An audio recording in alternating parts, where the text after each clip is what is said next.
Big boss ಖ್ಯಾತಿಯ drone ಪ್ರತಾಪ್ನನ್ನ ಪೊಲೀಸರು ಬಂಧಿಸಿದ್ದಾರೆ. ಸೋಡಿಯಂ ಬಳಸಿ ಕೃಷಿ ಹೊಂಡದಲ್ಲಿ ಸ್ಫೋಟಿಸಿದ ಪ್ರಕರಣಕ್ಕೆ ಸಂಬಂಧಪಟ್ಟಂತೆ ಬಂಧಿಸಲಾಗಿದೆ. ಸೋಡಿಯಂ ಬಳಸಿ ಕೃಷಿ ಹೊಂಡದಲ್ಲಿ ಡ್ರೋನ್ ಪ್ರತಾಪ್ ಸ್ಫೋಟಿಸಿದ್ರು. ಅಲ್ಲದೆ ಅದನ್ನ ವಿಡಿಯೋ ಮಾಡಿ ಸೋಷಿಯಲ್ ಮೀಡಿಯಾದಲ್ಲಿ ಅಪ್ಲೋಡ್ ಕೂಡ ಮಾಡಿದ್ರು. ಹೀಗಾಗಿ ತುಮಕೂರು ಜಿಲ್ಲೆಯ ಮಧುಗಿರಿಯ ಮಿಡಿಗೇಶಿ ಠಾಣೆಯಲ್ಲಿ ಪ್ರಕರಣ ದಾಖಲಾಗಿತ್ತು. ಇನ್ನು ಈ ಪ್ರಕರಣಕ್ಕೆ ಸಂಬಂಧಪಟ್ಟಂತೆ ಮಿಡಿಗೇಶಿ ಪೊಲೀಸರು ಆರೋಪಿಯನ್ನ ವಶಕ್ಕೆ ಪಡೆದು ವಿಚಾರಣೆ ನಡೆಸುತ್ತಿದ್ದಾರೆ.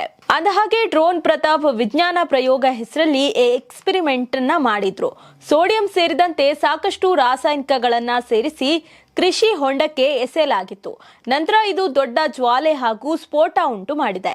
ಬಾಯಲ್ಲಿಟ್ಟರೆ ಬೆಣ್ಣೆಯಂತೆ ಕರಗುವ ಜೀನಿ ರಾಗಿ ಬಿಸ್ಕತ್ ಹಾಗೂ ಮಕ್ಕಳಿಗೆ ವಿಶೇಷವಾಗಿ ತುಪ್ಪ ಮತ್ತು ಬೆಣ್ಣೆಯೊಂದಿಗೆ ತಯಾರಿಸಿದ ರಾಗಿ ಸರಿ ಹಿಟ್ಟಿನ ಬಿಸ್ಕತ್. ಈ ದೃಶ್ಯಗಳನ್ನ ಸೋಷಿಯಲ್ ಮೀಡಿಯಾದಲ್ಲಿ ನೋಡಿರೋ ಪರಿಸರವಾದಿಗಳು ಹಾಗೂ ಸಾರ್ವಜನಿಕರು ಡ್ರೋನ್ ಪ್ರತಾಪ್ರನ್ನ ತೀವ್ರವಾಗಿ ಟೀಕಿಸಿದ್ರು.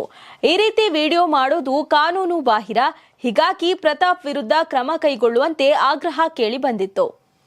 ಯಾವೆಲ್ಲ ಕೆಮಿಕಲ್ ಹಾಕಿದ್ರೆ ಬ್ಲಾಸ್ಟ್ ಆಗುತ್ತೆ ಅಂತ ಲೈವ್ ನಲ್ಲಿ ಹೇಳಿದ್ದು, ಇದನ್ನ ಕಿಡಿಗೇಡುಗಳು ಕೃತ್ಯಕ್ಕೆ ಬಳಸೋ ಸಾಧ್ಯತೆ ಇದೆ ಅಂತ ಪರಿಸರವಾದಿ ವಿಜಯ್ ನಿಶಾಂತ್ ಕಿಡಿಕಾರಿದ್ರು.